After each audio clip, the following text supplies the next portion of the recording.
Friends, आज हम लोग क्या पढ़ेंगे? समुच्चय। प्रसंग्रह 1.1। समुच्चय क्या होता है? समुच्चय का मतलब होता है जिस समूह के घटकों के अचूक और स्पष्ट से व्यक्त कर सकते हैं उन समूहों को क्या कहते हैं? समुच्चय। कुछ समझ में आया? मतलब जैसे मैं आपको एग्जाम्पल बताता हूं, सप्ताह देखो, सप्ताह सप्ताह में क्या रहता है? फर्स्ट एग्जाम्पल, सप्ताह। सप्ताह में 7 दिन होते हैं, सोमवार, मंगलवार, बुधवार, गुरुवार, शुक्रवार और शनिवार और लास्ट रविवार। टोटली 7। ये क्या है? ग्रुप है। आया समझ में? इसको हम लोग स्पष्ट देख भी सकते हैं, तो ये क्या हुआ? हमारा समुच्चय हो गया। आया समझ में? एक और एग्जाम्पल बताता हूं,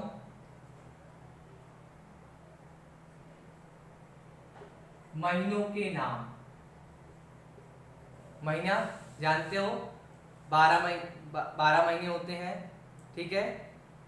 जनवरी, फरवरी, मार्च, अप्रैल, मई, जून, जुलाई, अगस्त, सितंबर, अक्टूबर, नवंबर, दिसंबर। ये क्या है? हमारा ग्रुप बन गया है। तो ये क्या हो गया? हमारा एक समुच्चय हो गया। आया समझ में? अब तुमको पता होगा कि समुच्चय को हम लोग क्या करते हैं? बड़े अक्षर से लिखते हैं, जैसे ए, बी, सी एंड डी। आया समझ में? समुच्चय को हम लोग क्या करते हैं? बड़े अक्षर से लिखते हैं, ठीक है? अब प्राकृतिक संख्या क्या होती है? प्राकृतिक संख्या को हम लोग नेचुरल नंबर बोलते हैं इंग्लिश में। प्राकृतिक संख्या कहां से स्टार्ट होती है? 1, 2, 3 से और डॉट डॉट डॉट। आया समझ में?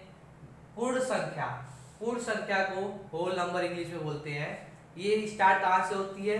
0, 1, 2, 3 से और आगे बहुत सारे number dot dot etcetera.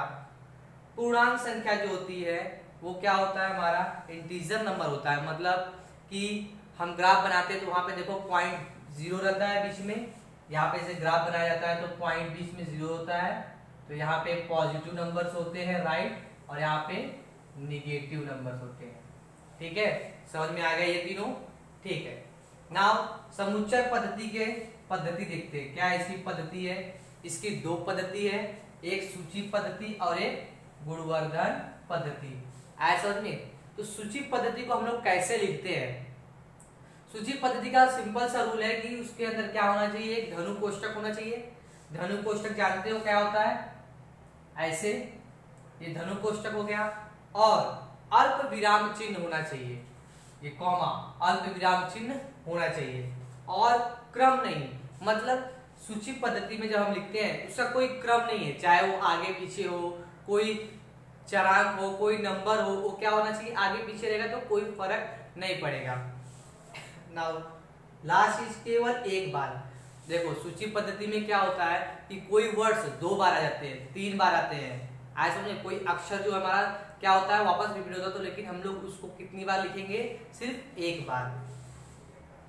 Gunawardhan पद्धति में क्या होता है कि जो उसके सामान्य घटक चरांक से दर्शाया जाता है, उसका जो घटक होता है उसको क्या करते हैं हम लोग? चरांक से दर्शाते हैं, मतलब x और y से। फिर खड़ी रेखा, फिर जब हम लोग उसको नंबर को चरांक को दर्शाते हैं तो बीच में खड़ी रेखा खींचते हैं। रेखा के आगे चरांक का गुणधर्म जो क्वेश्चन में दिया जाता है, जैसे कोई एग्जाम्पल रहेगा तो उसका हम लोग क्या ले देंगे? गुणधर्म। अब मैं इन दोनों का एक एग्जाम्पल बताता हूं, जैसे कि मान लो 15 से छोटी प्राकृतिक संख्या है, तो उसको हम लोग सूची पद्धति में कैसे लिखेंगे? तो लिखेंगे यहाँ पे a इज इक्वल टू, ये क्या है? समुच्चय है। क्या बोला क्वेश्चन? 15 से छोटी सम प्राकृतिक, सम मीन्स व्हाट? 2, 4, 6, 8, 10, 12 और 14। ये हमारा हो गया सूची पद्धति। अब इसको हमको क्या करना है? गुणवर्धन पद्धति में लिखना है। तो गुणवर्धन पद्धति में इसको कैसे लिखेंगे हम लोग? a इज इक्वल टू धनु कोष्ठक, फिर चरांक x खड़ी पाई, फिर चरांक x। आया समझ में? फिर ये क्या लगेगा? यह 15 से छोटी सम प्राकृतिक संख्या है। फिर उसके बाद धनु कोष्ठक जो हो जाएगा हमारा बंद हो जाएगा। आया समझ में ना। अभी हम लोग क्या करते हैं, प्रश्न नंबर 1.1। क्वेश्चन नंबर 1, निम्नलिखित समुच्चय सूची पद्धति में लिखिए। तो पहला क्वेश्चन दिया है समप्राकृतिक संख्याओं का समुच्चय। क्या दिया है, समप्राकृतिक संख्याओं का समुच्चय। प्राकृतिक संख्या क्या होती है, 1 2 3 4, लेकिन क्वेश्चन में क्या दिया है, सम। तो सम क्या होगा, तो लिखेंगे हम लोग, इसको ए दिखा देते हैं। क्या हो जाएगा, 2 4 6 8 डॉट डॉट डॉट, इसके आगे बहुत सारे नंबर्स आएंगे, ठीक है। तो हम लोग इतना लिख के छोड़ देते हैं। नाउ 1 से 50 तक की संख्याओं में से अभाज्य संख्याओं का समुच्चय। 1 से 50 तक की संख्याओं में से अभाज्य संख्याओं का समुच्चय। तो 1 से 50 तक की बहुत सारी संख्या रहेंगी, लेकिन उसमें अभाज्य संख्या, तो अभाज्य संख्या क्या है, इसको हम लोग बी से समुच्चय लिखते हैं। अभाज्य संख्या क्या है, 2। सिर्फ 2 ही ऐसा है 1 से 50 तक जो है अभाज्य संख्या है। आया समझ में। तीसरा, सभी ऋण पूर्णांक संख्याओं का समुच्चय। अब यहाँ पे देखो सभी ऋण बोला है, पूर्णांक संख्या, पूर्णांक संख्या मतलब ऋण बोला है, तो यहां से आ जाएगा। तो हम लोग इसको लिख देते हैं, इसको सी लिख देते हैं, -1 -2 -3 डॉट डॉट डॉट। आ गया समझ में। चौथा दिया है संगीत के 7 मूल स्वरों का समुच्चय। अब संगीत के 7 मूल तुमको पता होगा, नहीं पता है तो याद करो, सा रे ग म प ध नी। याद आ गया, तो इसको हम लोग यहाँ पे लिखते हैं। कैसे लिखोगे, डी धनुकोष्ठक सा रे गा म प ध नी, और यहाँ पे क्या आ जाएगा, ये ब्रैकेट जो हमारा क्या आ जाएगा, क्लोज हो जाएगा, ठीक है। अब अगला क्वेश्चन क्या दिया गया है, देखो मैंने कैसे किया, सूची पद्धति में धनुकोष्ठक है, फिर अल्प विराम भी है, और जरूरी नहीं कि क्रम में रहेगा, ये इधर भी लिख सकते हैं और यहाँ पे भी लिख सकते हैं, और केवल एक बार। कोई वर्ड ऐसा है क्या जो 2 बार आया, नहीं, सिर्फ एक बार। चिन्ह में दिए हुए कथन शब्दों में स्पष्ट कीजिए। चिन्ह में दिए हुए कथन क्या करना है, हमको स्पष्ट करना है, किसमें, शब्दों में लिखना है। अब ये दिया है कि 4/3 किसका घटक है, क्यू का घटक है, इसको क्या बोलते हैं, घटक। तो ये क्या है, घटक है कि नहीं है। तो अगर देखो यहाँ पे देखो कट गया है, तो ये घटक नहीं है, और कटा नहीं है तो क्या है, वो घटक है।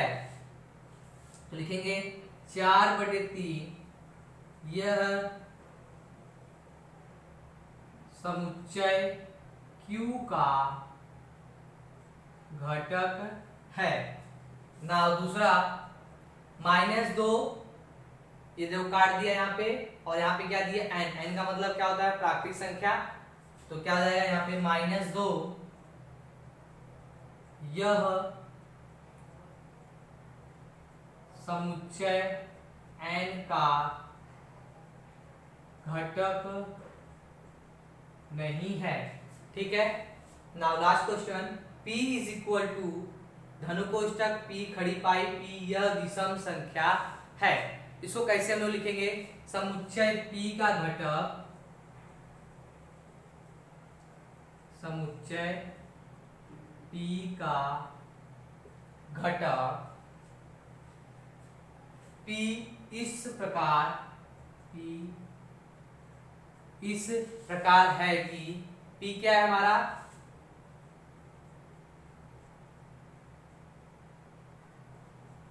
p विषम संख्या है, विषम संख्या है। आ गया समझ में।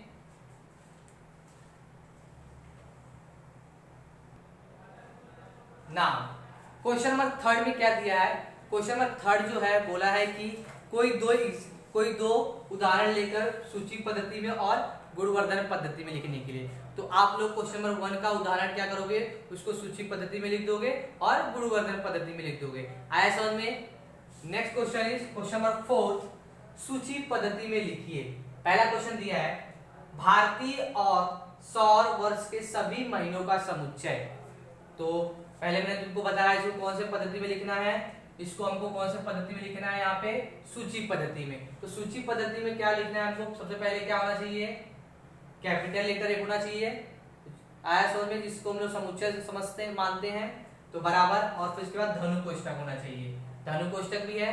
तो सौर वर्ष क्या है भारतीय के, चैत्र वैशाख जेठ आषाढ़ श्रावण भाद्रपद आश्विन कार्तिक मार्गशीर्ष पौष माघ फाल्गुन, और बीच में देखो सब में कॉमा कॉमा आया है, और यहाँ पे धनु कोष्ठक हमारा पैक हो गया।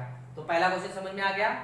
नेक्स्ट क्वेश्चन क्या पूछता है यहाँ पे, कॉम्प्लीमेंट शब्द के अक्षरों का समुच्चय, कॉम्प्लीमेंट शब्द के अक्षरों का समुच्चय। मैंने पहले बताया था कोई भी इसके अंदर जो दो वर्ड्स रहेंगे हमको सिर्फ एक ही वर्ड लिखना है।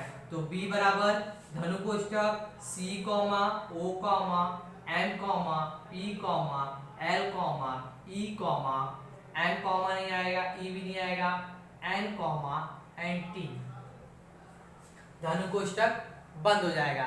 आया समझ में। अब क्या दिया है, क्वेश्चन नंबर 3, मानव की ज्ञानेंद्रियों का समुच्चय। तो तुमको पता होगा हमारी कितनी ज्ञानेंद्रियां हैं, तुमको याद है 5, क्या क्या, आंख कान नाक त्वचा और क्या हो जाएगा, जीभ। तो यहां पे लिखते हैं नाक कान आंख त्वचा जीभ, ठीक है। नाउ चौथा क्वेश्चन दिया है 1 से 20 तक की अभाज्य संख्याओं का समुच्चय। तो 1 से 20 तक की अभाज्य संख्या क्या होगी, 3 5 7 9 होगा क्या, नहीं, 11 13 15 होगा, नहीं होगा क्योंकि 15 जो है यहाँ 3 से भाग चले जाएगा, तो 15 नहीं होगा। 13 के बाद 17 और लास्ट क्या लगेगा हमारा 19। आ गया समझ में। क्वेश्चन नंबर 5 क्या है, पृथ्वी पर स्थित महाद्वीपों का समुच्चय। तो पृथ्वी पर स्थित कितने महाद्वीप है, टोटल 7 है। कौन कौन से, Asia Africa Europe Australia Antarctica दक्षिण अमेरिका उत्तरी अमेरिका। आ गया समझ में। नाउ क्वेश्चन नंबर 5, गुण वर्णन पद्धति में लिखिए। तो इसको गुण वर्णन पद्धति में हम लोग कैसे लिखेंगे, क्वेश्चन दिया a = 1, 4, 9, 16, 25, 36, 49, 64, 81 और 100। लास्ट में क्या आ गया, धनु कोष्ठक आ गया।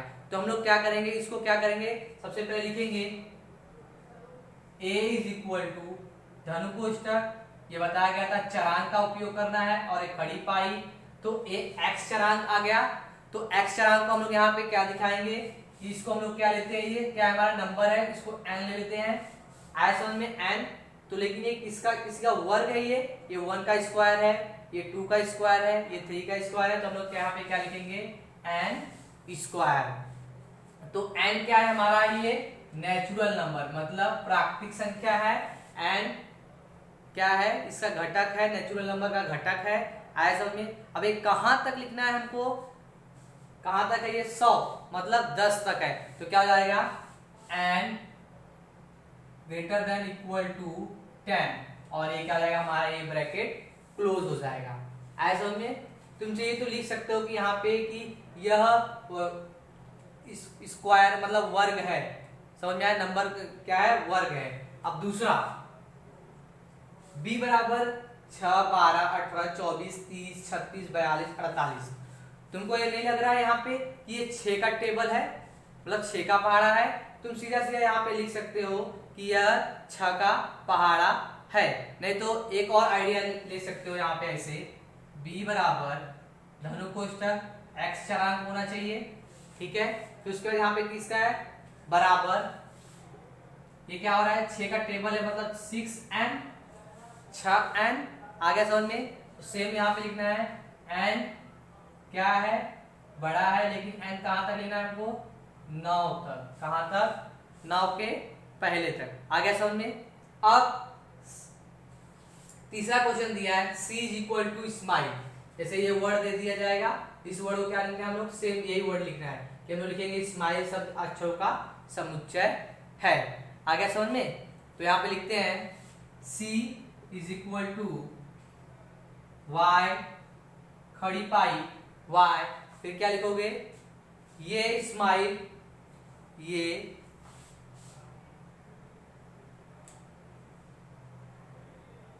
स्माइल, ये स्माइल शब्द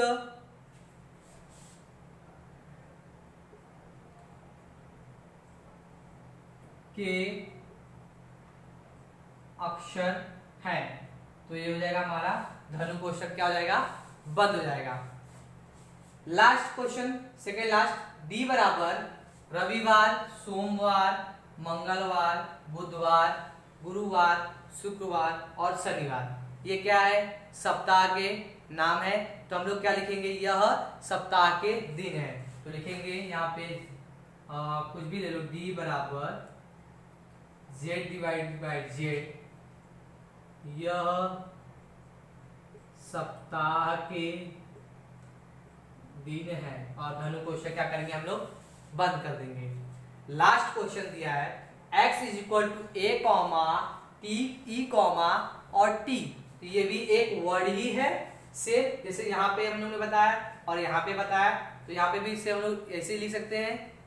तो क्या लिखेंगे, e इज इक्वल टू या x is equal to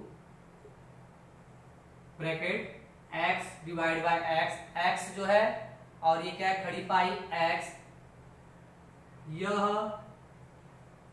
eat, ईट का मतलब समझते हो, इस शब्द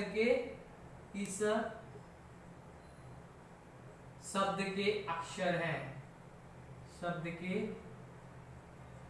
अक्षर हैं। तो यहाँ पे इसको ब्रैकेट क्लोज कर देंगे। ठीक है फ्रेंड्स, तो ये हमारा पूरा कंप्लीट हो गया। मेरा वीडियो अगर आपको अच्छा लगा हो तो इसको लाइक करो और सब्सक्राइब करना ना भूलें और अपने दोस्तों को जरूर शेयर करें। Thank you guys.